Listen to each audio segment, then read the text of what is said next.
আসাম টিউবৰ সমূহ দৰ্শকলে স্বাগতম জনাইছোঁ। আপোনালোকৰ ভালে নিশ্চয়, আমিও ভালে আছোঁ।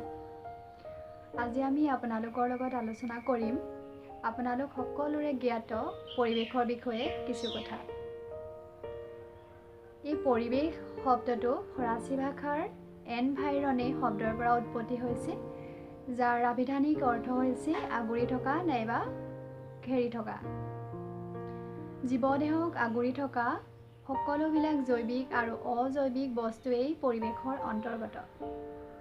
অৰ্থাৎ পৰিৱেশ বুলি ক'লে আমি বায়ু, পানী, মাটি এই তিনিটা উপাদানৰ সৈতে মানৱ প্ৰজাতি, অন্যান্য জীৱ, উদ্ভিদ, ক্ষুদ্ৰ প্ৰজাতি আৰু সম্পদৰ সৈতে অন্তৰ্নিহিত পাৰস্পৰিক সম্পৰ্কৰ সমষ্টিক বুজি পাওঁ।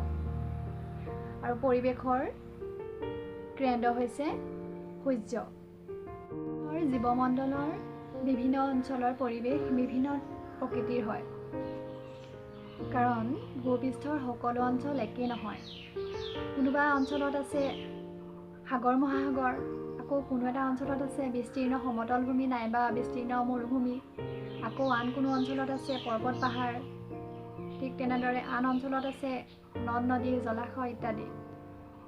সেইদৰে সূৰ্য আৰু জলীয় বাষ্পৰ প্ৰভাৱত বিভিন্ন অৱস্থাৰ